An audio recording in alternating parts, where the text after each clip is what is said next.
aago méje ti lù. Ẹ kú ojúmọ́, gbòógì ìròyìn rèé láti ìkànnì Lasgidi 90.1 FM. Samuel Ogunleke ni oníròyìn yìí. Ṣáájú ẹgbẹ́ àwọn kókó tó jẹyọ nínú ìròyìn fún tàárọ̀ yìí. Àwọn iléeṣẹ́ ológun ojú òfurufú náà ni wọ́n ti ṣe bẹ́ẹ̀ bà ibùdó àwọn agbésùnmọ̀mí jẹ́ tí wọ́n sì gbẹ̀mí ọ̀pọ̀lọpọ̀ nínú àwọn agbésùnmí nínú àkọlù eléyìí tí ó wáyé ní agbègbè Timbuktu eléyìí tí ó ń bẹ ní ìpínlẹ̀ Borno. Ìjọba àpapọ̀ náà ni ó ti fi ògùn rẹ̀ bárí láti lè rí dájú pé wọ́n ró àwọn iléeṣẹ́ ológun orílẹ̀-èdè wa Nàìjíríà ní agbára níbi orílẹ̀-èdè Amẹ́ríkà ṣe dúkòokò láti tún ṣe àkọlù sí àwọn agbésùnmọ̀mí ní Nàìjíríà. Àwọn dókítà lábẹ́lé ní orílẹ̀-èdè wa Nàìjíríà náà ni wọ́n ti takú pé àwọn yóò tẹ̀síwájú nínú ìyanṣẹ́lódì bí ó tilẹ̀ jẹ́ pé ilé ẹjọ́ náà ni ó pàṣẹ fún wọn pé kí wọ́n jámì lórí ẹ̀. Láti ilẹ̀ òkèèrè a ó mú wá fún yín níbi ó ti jẹ́ pé àwọn ikọ̀ iléeṣẹ́ ológun orí omi ti orílẹ̀-èdè China, Russia, Iran náà ni wọ́n ṣe bẹ́ẹ̀ tí wọ́n parapọ̀ tí wọ́n ṣèṣe iṣẹ́ ní orí omi eléyìí tí ó wáyé ní South Africa. Láti ẹ̀ka eré ìdárayá náà ni a ó fi tó yín létí níbi ó ti jẹ́ pé ikọ̀ Super Eagles ti orílẹ̀-èdè wa Nàìjíríà náà ni ó fi gbọmọgbọmọ ìyà tí ó fi jẹ ikọ̀ ti orílẹ̀-èdè Algeria pẹ̀lú àmì ayò 2-0 eléyìí tí wọ́n sì fi wọ ìpele eléyìí tí ó kángun sí àṣekágbá.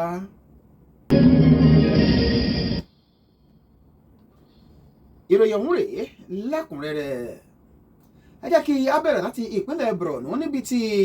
iléeṣẹ́ ológun ojú òfurufú lábẹ́ Operation Adenkai tí wọ́n ti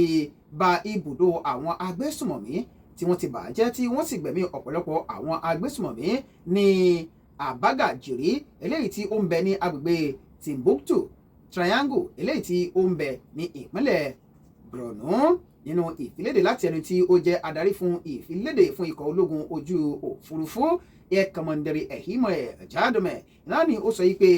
iṣẹ́ àkànṣe ọ̀hún náà ni wọ́n ṣe bẹ́ẹ̀ tí wọ́n ṣe látàrí ọ̀pọ̀lọpọ̀ ìtanilólobó eléyìí tí wọ́n sì ṣe àfihàn pé àwọn agbésùmọ̀mí náà ni wọ́n ń bẹ tí wọ́n sì ní àwọn ibùdó eléyìí tí wọ́n sì ní àwọn ohun eléyìí tí wọ́n lò ní agbègbè ọ̀hún gẹ́gẹ́ bí ó ti fi léde òní látàrí rẹ̀ náà ni wọ́n ṣe iṣẹ́ àgbáríjọpọ̀ ṣe pẹ̀lú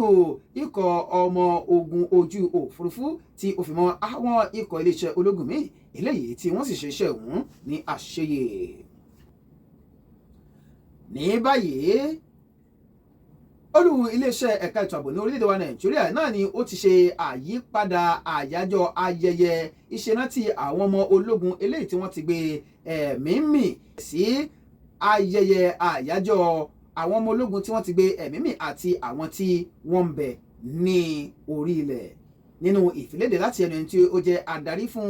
ọ̀rọ̀ ètò ìròyìn yóò Major General Samaila Uba náà ni ó fi ọ̀rọ̀ léde pé àwọn ṣe àyípadà orúkọ ọ̀hún láti lè rí dájú pé ayẹyẹ ọ̀hún náà ni ó kó àti àwọn tí wọ́n ti lọ àti àwọn tí ń bẹ ní orí ilẹ̀ tí wọ́n sì ń ṣe ẹ̀mí tí wọ́n ń dáàbò bo orílẹ̀-èdè wa Nàìjíríà tí ó kó wọn pọ̀ láti lè máa ṣe bẹ́ẹ̀ gbóríyìn fún àwọn méjèèjì. Ó ṣàlàyé wípé ọjọ́ 15 nínú oṣù kínní ní gbogbo ọdún náà ni wọ́n ti yà sọ́tọ̀ láti máa ṣe ìrántí àwọn iṣẹ́ ribiribi àti ọ̀pọ̀lọpọ̀ ètùtù eléyìí tí àwọn ológun orílẹ̀-èdè wa Nàìjíríà tí wọ́n ti fi ara wọn ṣe látàrí àti lè rí dájú pé ètò ààbò orílẹ̀-èdè wa Nàìjíríà dúró re tí ó fi mọ́ àwọn akọni wa eléyìí tí wọ́n ti ṣubú lójú ìjà. Níbi àti ń tẹ̀ síwájú wọn ni ilé ẹjọ́ eléyìí tí ó ń rí sí ọ̀rọ̀ àwọn òṣìṣẹ́ eléyìí tí ó jókòó ní ìlú Àbújá náà ni ó ti pàṣẹ wípé kí ẹgbẹ́ àwọn dókítà ní abẹ́lé nílẹ̀ yìí èyí wọn National Association of Resident Doctors kí wọ́n ó ti bẹ́ẹ̀ kí wọ́n jámi lórí ìyanṣẹ́lódì eléyìí tí wọ́n sọ pé yóò bẹ̀rẹ̀ ní ọjọ́ 12 oṣù kínní ọdún 2026 tí a wà yìí èyí ọ̀la. Ẹni tí ó jẹ́ onídàájọ́ Emmanuel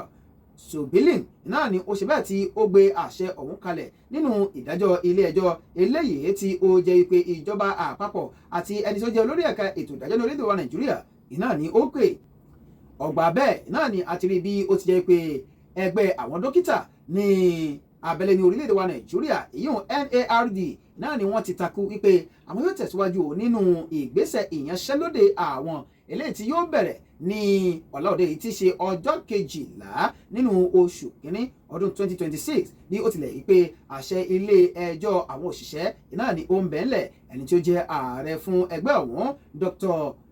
Mohammed Suleiman náà ni ó ṣe bẹ́ẹ̀ tí ó sọ yìí pé àwọn adarí ẹgbẹ́ ọ̀hún nìkan ìyún ni wọ́n ní àṣẹ láti lè fi igi gún ìyanṣẹ́lódì ọ̀hún. Gbòógì ìròyìn náà ni ẹ̀ ń gbọ́ láti ìkànnì Làskìrí 90.1 FM. Ní báyìí ẹ jẹ́ ká lọ sí ilẹ̀ òkèèrè níbi tí àwọn ọmọ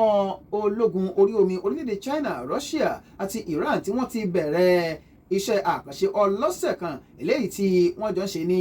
ojú omi tí ó wà ní orílẹ̀-èdè South Africa. Wọ́n ní iṣẹ́ àkànṣe ọ̀hún náà ni wọ́n pè ní